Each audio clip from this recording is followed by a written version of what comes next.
Be resilient. So we're gonna go ahead and get started here now. It's 12 noon, and I'll keep admitting people as they join. So welcome everybody to our Regional Business Support Network meeting. Great to see, as many of you were able to come out and join us today. My name is Christy Tutz. I'm with Alberta Jobs, Economy and Trade. I'm a workforce consultant and one of the coordinators for the business support networks across the region, ranging from Fox Creek, Whitecourt, Mayerthorpe, and into Barrhead as well.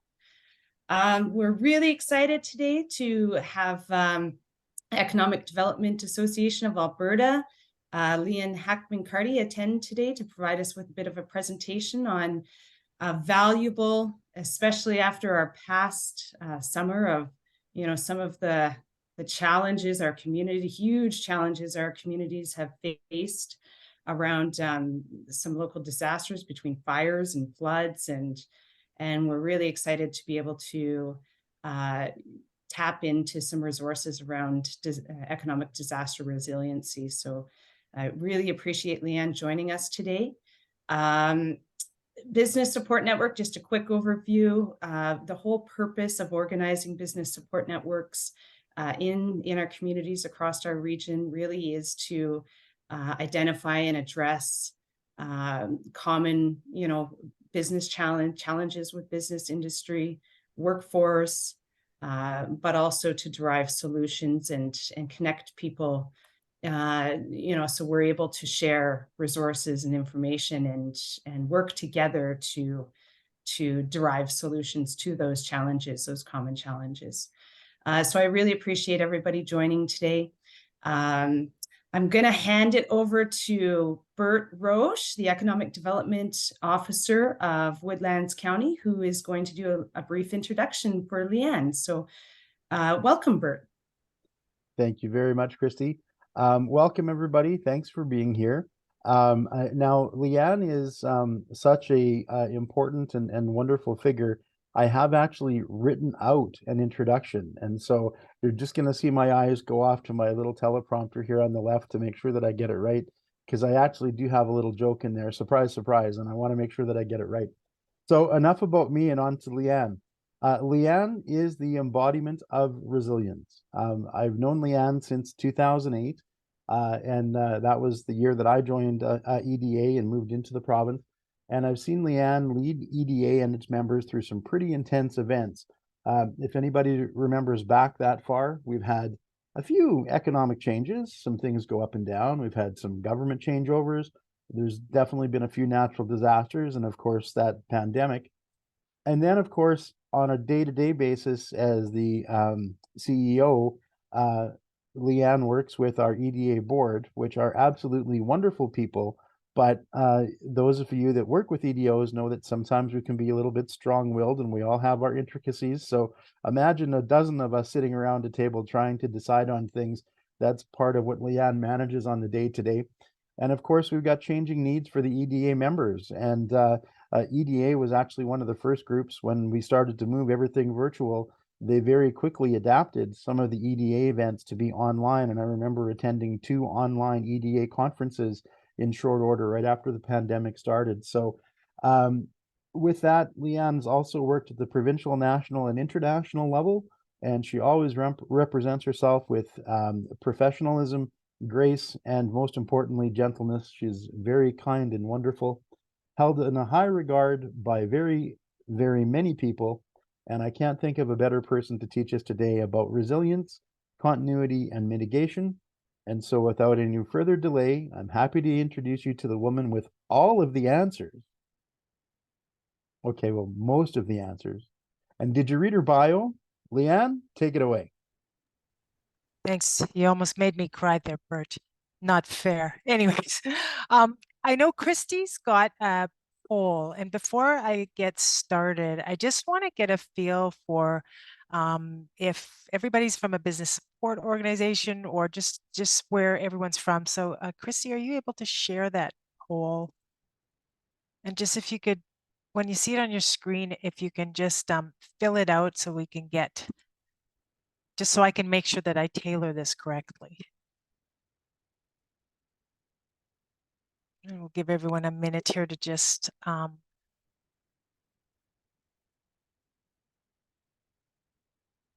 don't know if Christy, on your side, does it look like? We have 16 respondents so far, 18, 19.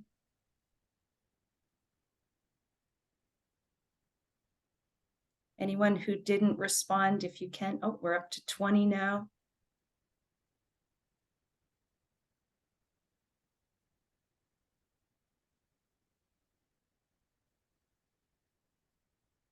All right, so it looks like we've got 20 responses so far. Do you want me to share that? Sure, just to kind of get a feel. Oh, we're up to 21 now. I think if there's a couple more that would like to respond. Okay.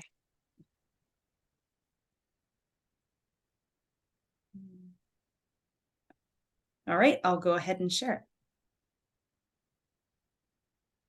Okay, so 14 business, 57, another 29. Okay. All right, that's great. We just had another joiner as well, so. Okay, but that gives me a good kind of idea about that. So I'll close that and I'll share my screen now. There it is.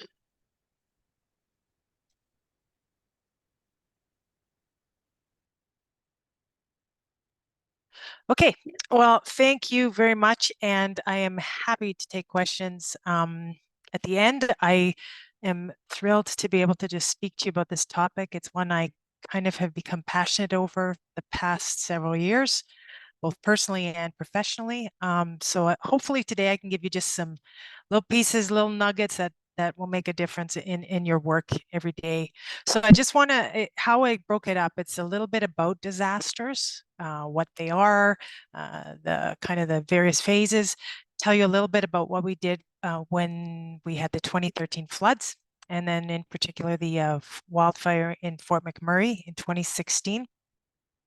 Some common challenges and solutions that we see, and then just ended a bit on the community resilience piece. So what are some pieces of advice going forward? So that's how it's broken up. Bert told you a little bit about me. I started my career at the city of Calgary, actually. I worked for, his name was Al Dewar. He was an alderman, and then he ran for mayor after Ralph Klein stepped aside. And so I worked in his office for 12 years. I was his assistant for community and economic development. And then I've been at EDA since 2009, I believe, and have kind of seen it grow over the years to do different things. And much of that has been around disasters lately. Unbeknownst to when I took the job, that would be the case, but it happened. And like anything in life, we have to kind of look at it and go, is this an opportunity to do something different? And it really was for us. I also wrote a book based on my experience, because when I was trying to find information, I thought, I'm looking hard for information and I can't find it. So if I'm trying, it may not be out there. And at this point, there was a lot of stuff that was kind of here and there, but it was way before COVID. So it just kind of tweaked my interest to learn more and develop resources for other people. So when they're in a crisis, they wouldn't have to look so hard. This, for those of you who have had interaction with your local emergency management department, your whoever in your area is responsible for this, this is their continuum, the emergency management continuum, and it just kind of, I share it because it gives you an idea of just the various phases of how disasters are looked at. So you've kind of got that first phase where it's looking at reducing your risk, that prevention mitigation side of things. And then you go into the preparedness piece. So really getting that, what are some of your plans that you're going to put into place? An incident happens, some type of incident triggers a response, and then you respond. You say, okay, now we've planned for this, we're prepared, and now we need to respond. And how are we going to best do that? And then the recovery starts, and it happens again and again, so that it's seen as a continual circle. And so if you talk resilience, I mean, that's really what it is too. It's about having something happen to you, making the adjustments, adapting, becoming better, because when it happens again, you're that much better off and more equipped to deal with it. And hopefully the impact next time is not as great and the recovery is accelerated. So the types of disasters, when you're thinking of as a community, what are the types of disasters that we would most likely have to deal with? Well, this is Alberta, the main types of most expensive Canadian disasters. And this is insurable loss. So yes, in Fort McMurray, I think it was up to $9 billion of damage, but $4 billion of that was insurable. So that's where those numbers come from. But it really shows you that out of the top disasters, a fair number have happened in Alberta. You've got the wildfires, you've got the floods in 2013, hailstorm 2020. So we're most likely in Alberta going to experience something like these floods, fires, tornadoes in some cases. So when we're thinking about those things, those are the types that are most likely to impact us. When it came to, we talked a little bit earlier just about kind of how EDA got involved, and it really was Southern Alberta floods in 2013. And I remember sitting in my office. I live in Calgary, and I remember sitting in my office hearing the news starting to come through, saying, here it's coming from, this is what's happening in Canmore. And I remember seeing a house float down the river, and then it's coming to Calgary. And then to Calgary, I live on a hill. I'm watching my downtown flood totally. It's like a tale of two cities. It wasn't flooding where I was, but the pictures I saw were unbelievable. And then it kept going. And so I sat in my office and reached out to my board at that time, said, look, we can do business as usual, or we have to do business as unusual. And I think we need to do the latter.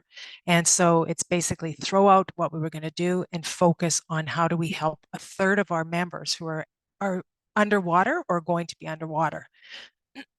So if you recall, it's heavy rainfall, worst in Alberta's history. 32 states of local emergency were declared.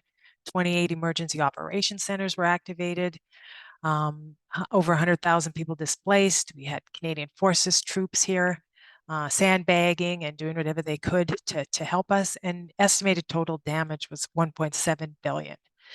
As an organization, we put out a call to our communities. We knew, there's going to be several impacted, but we said, look, we'll take the first 10 that sign up and say you want some help.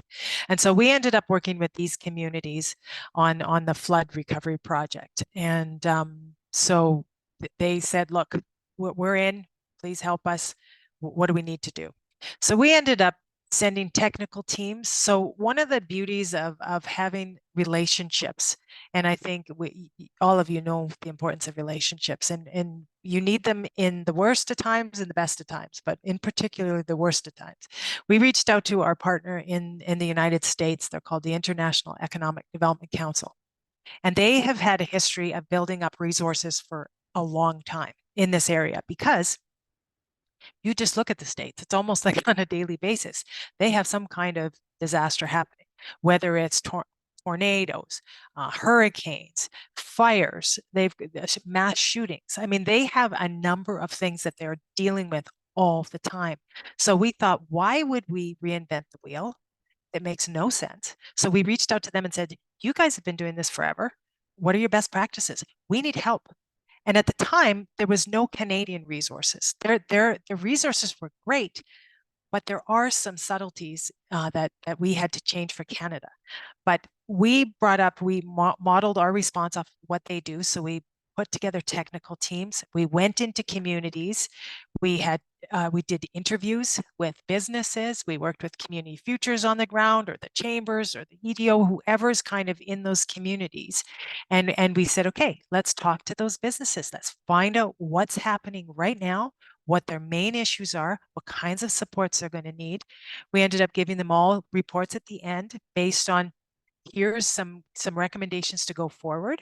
Because part of the thing too is that person on the ground was all of a sudden doing 2-3 jobs, and they might have been impacted as well on the disaster. So bringing in some external support and people who have been through it before was really quite a powerful thing for those economic developers on the front lines.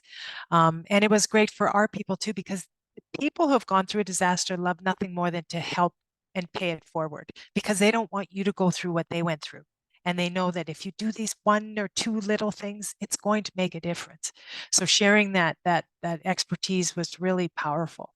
I took their toolkit. I asked the International Economic Development Council if I could take their toolkit and Canadianize it, because there were a couple areas in particular on the finance areas and on the governance areas that were radically different in Canada. And so they allowed us to take their toolkit and do what we needed to do to make it relevant for Canada. And we still have that toolkit today.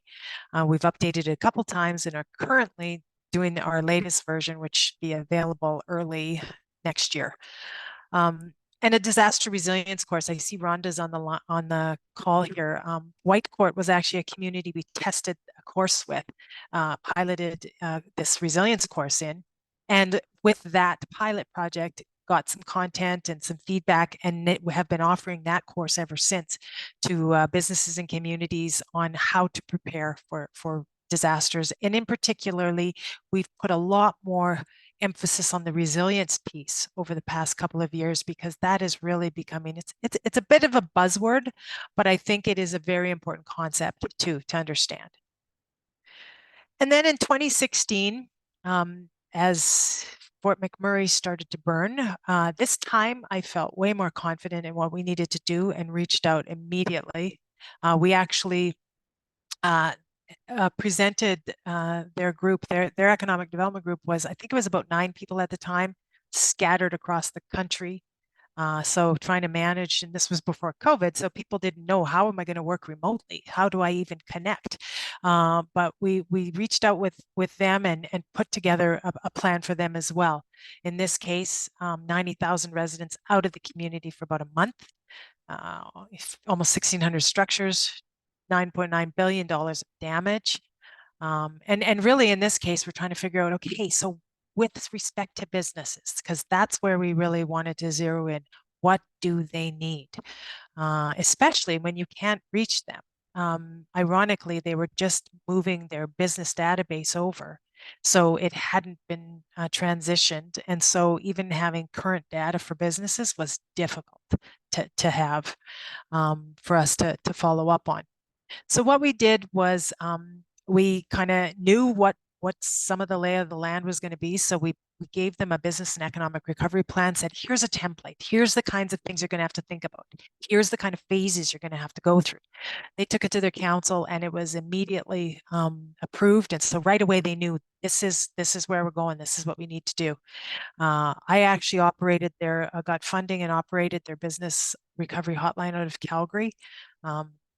It didn't matter where that hotline was going to be. It just happened. Obviously, I'm here. It was easiest. We worked with Calgary Economic Development on getting space, and we had businesses call in and register. And I think we ended up getting about 40,000 businesses to register, because we just wanted to know, where are you?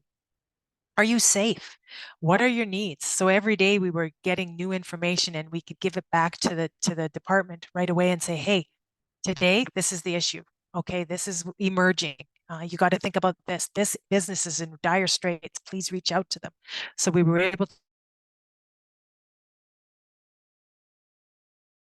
give that information very quickly.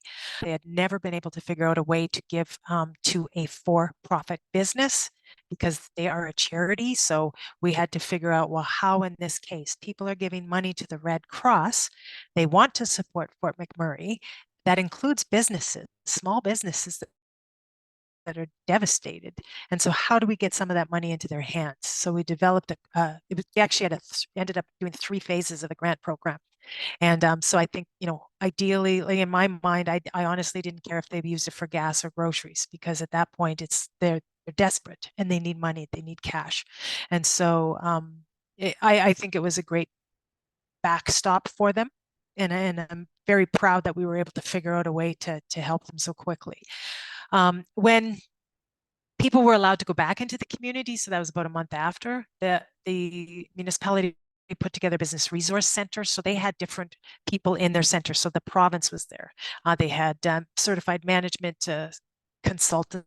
I think they were offering some free consulting. So they had the insurance bureau. So they had all the different players that businesses would want to talk to in one location. I believe it was downtown. And so, having access to that kind of expertise is also very important for businesses because they don't want to have to run around. I mean, for those of you who are businesses, you're just trying to keep the doors open. Your costs are still, your expenses are still having to be paid and you have no revenue coming in. And so the last thing you want to do is run around and try and figure out who's who in the zoo. So, I mean, having one place, a one-stop shop was very important for these businesses. And then we took a technical team up there in January. So the fires were in May. We went up in January and did the same thing. We talked to businesses. And for those of you who are organizations, please don't wait 6 months to talk to your businesses about their stress, because we got an earful from some people, and rightly so, because you shouldn't have to wait 6 months to be able to share your story. And so, we've learned some things, some lessons, and hopefully can continue to share those things with communities and with organizations. So some common challenges and solutions that whether it's us in Alberta, whether it's some in Saskatchewan or in the States, these are the common things that actually happen. A disaster will really bring out kind of those risk and vulnerability, and you have a shingle that's off your roof. Well, until you have rain, you may not notice. And so that's just a small example, but I think COVID showed us our supply chain was at risk in many cases. So sometimes these things happen, and you don't know until it happens to take the steps. And so, in advance of that, something to do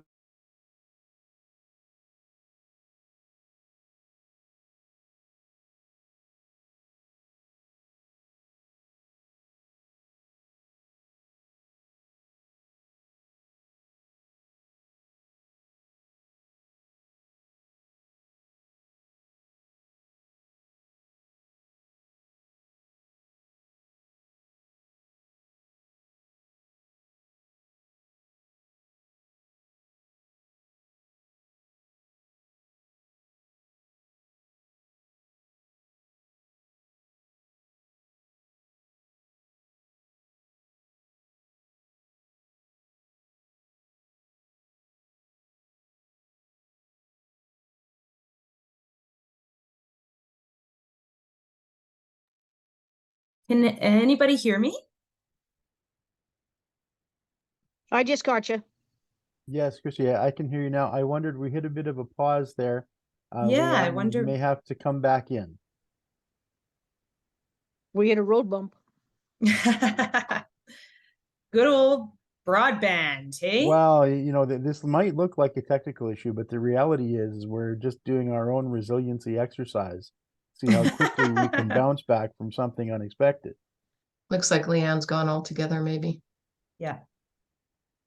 Oh, here she is. I was wondering if it was my end or on her end. I totally It- assumed it was me. It's probably just that bad internet in the city of Calgary. Eastlink bounced it all.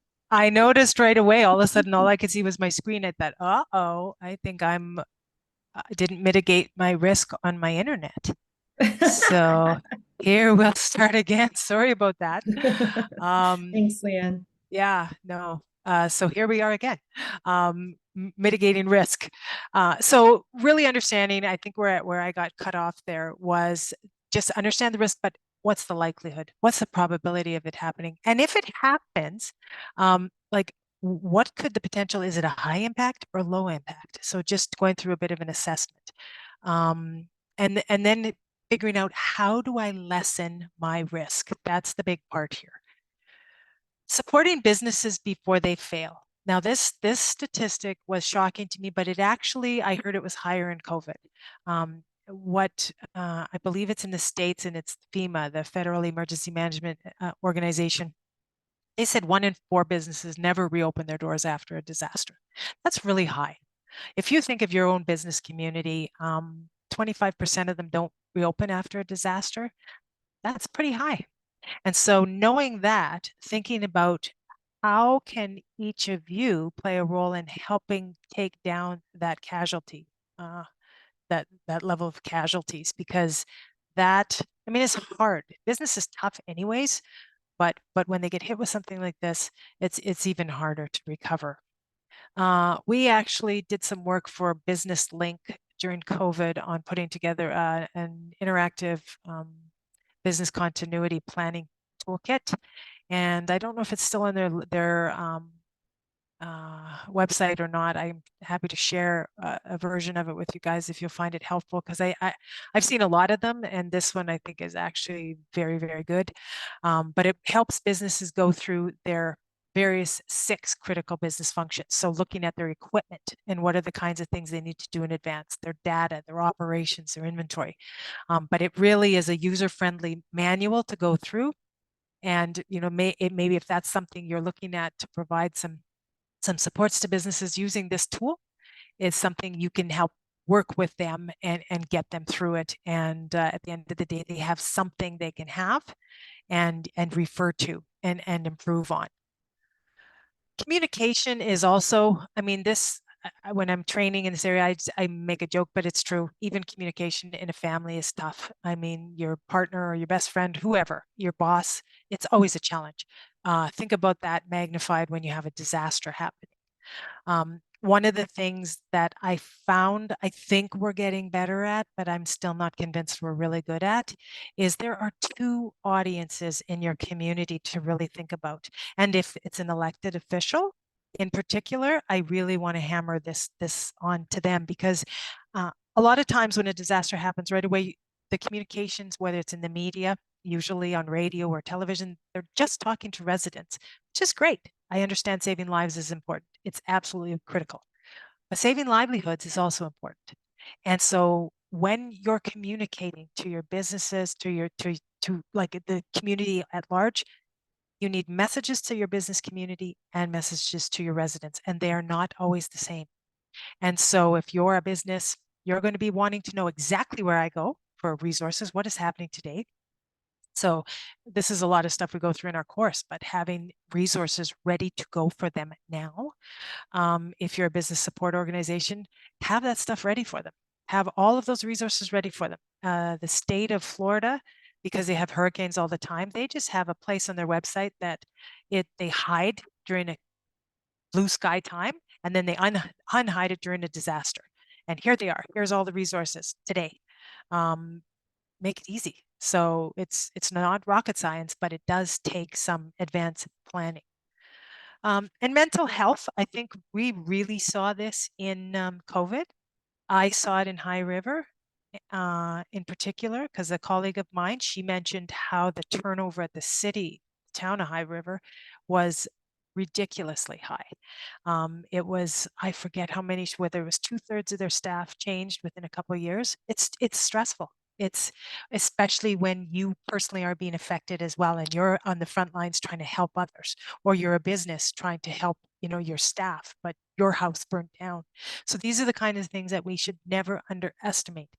And knowing that there are trigger events that will happen in, say, a year, everybody, whether it's a death, even a personal situation, when that day comes, your mind does tricks on you, or you're going outside and you see some smoke and all of a sudden you think, oh my gosh, the place is on fire. So these are things that just be cognizant of your own mental health, as well as the fact that others around you may be experiencing some trauma. And you think it's weird coming from an economic developer, but this is very real for all of us, no matter what kind of situation we're going through. The last kind of one is really on who's on first, and this is I think once again we're getting better, but know in your community who is on first, who's responsible for what, because what happens, and I've seen, and it's human nature, I guess, to get greedy when there's limited resources, but everybody at a disaster saying, well, I'm doing that. You're not doing that. I'm doing that. Well, maybe you're the right person to take the lead on that, and that's fine, but maybe you're not. And maybe we don't need you doing that because so-and-so's doing that. So really understanding now. Who's the logical lead in some of these areas? Let's figure it out now. And so when we have to pull the ripcord, we all know where we need to go and who's doing what. And that's where, you know, you do a bit of an assessment. You say, so who are the various groups in my community? We did an analysis of a county a while back, and they were shocked at how many stakeholders they had in their community. And I said, you don't just look at who is physically with an office there either, because there are businesses that impact your community from the outside. It could be Fortis, your utility, you know, whoever. But who are the various stakeholders in your community that have a role in making sure that you're prepared, that you can recover, that like what resources do they have? Knowing all this upfront really helps you allocate your resources more effectively. And it's much easier to respond when you do this work up front. When it comes to resilience, I mentioned it just earlier, and this is where I think this is a good slide. These last couple of slides, I'm just going to talk specifically around the resilience piece, but it really is, you know, something happens, you're going to have to withstand that. You're going to have to respond in some way, but overall, you're going to get better and better, and you're going to adapt. And we never get back to the same as we were before. It's just like on a human level either. When something happens to us, it changes us. We can choose better or worse, but it changes us. And then we come back to something new. But hopefully we're stronger. And that's when it comes to that resilience piece. Something like hit you in the head, made you change some things because you thought, boy, that hurt. Next time I'm wearing a helmet. So then you put the helmet on. Next time you get hit again, it doesn't hurt so bad, but you still got hit. So you keep trying over and over again. How ultimately you don't want to get hit. So these are the kinds of things that speaks to what is resilience. We're in the midst right now of updating our resilience course. I mentioned it earlier, the one we piloted, and this is where we're going. This is actually a new visual that we're going to be using in the course, but it really looks at community resilience and what are the elements that we have to be thinking about, because they all play together. And for me in our organization, obviously the economy is a big one. That's where we focus a lot of our time and energy. But you can't look at that without thinking about housing in your community. You can't think of that without your infrastructure, without your natural and cultural systems. And that by that, that's meaning your landscape, your trees, but cultural meaning like your museums, things that are perhaps heritage sites, those kinds of things. Your health and social services need to be looked at, as well as your emergency planning and management. So all of those together is what we're going to be training a little bit more on in the new year, because it's really, this is kind of where things are headed in the emergency management space. And this is particular in the US. Canada's coming along, but I still think we're probably leading on this front in Canada. But I'm a huge believer in this. I think you have to be involving everybody, all your stakeholders, having things, you know, understanding how they all interact together, and that will increase your resilience. This is a model we've used in the US. Actually, it's a resilience ready, but this is for communities. It's one model for a community framework, but it's making sure that your leaders have a commitment to resilience, that they see it as important. And then that engagement of stakeholders, who needs to be part of this program, assessing your risk, designing that framework, measuring it, and doing it all over again. So this is just another, I'm just showing this because this is kind of where things are headed in this space in North America. So I guess, like, just as I close, and I hope I wasn't disjointed and you didn't lose me as I went, but you know, when you're thinking about this whole concept of disaster resilience, you know, really thinking about, so where are those risks? How do I mitigate those risks best? How do I best help businesses prepare? How do we get to, you know, is it planning workshops? Is it preparedness workshops? Is preparing messages or resources or tools or guides, whatever, for them so they're ready? As a business, going through your own preparedness, your own risk assessment of your critical business functions, getting really prepared for for the future, and engaging your stakeholders. Who's on first? Who needs to be at the table? Who needs to take the lead? Where am I the support, not the lead? And then having a plan, like having some kind of plan in place that you can test, that you're ready, that you can improve upon, because it's not if a disaster is going to happen, it's when. And so just making sure that you're prepared, because at the end of the day, and I mentioned it earlier, lives and livelihoods are going to depend on it. So if you have, any type of role that you see in this whole area within your community, take it seriously and kind of think about it. And the first thing is just understanding, I do have a role to play, and I can play a role, and there are resources. I leave you with this. If you need to find me, reach me. Like I said, we have lots of resources, lots of access to resources. I encourage you to take advantage of them. We don't, some of this, it's there. Like, don't feel you have to reinvent the wheel. I think where we do need the help is hands-on people just working with businesses and just helping them know what's out there and navigating those kind of paths for them. So I'm going to stop, and I'm happy to stop sharing my screen and take questions or feedback, whatever. Thank you very much, Leanne. That looks like a ton of fantastic resources that EDA provides both communities and businesses. And it's great to be connected to those resources. So I really appreciate your presentation today. I'm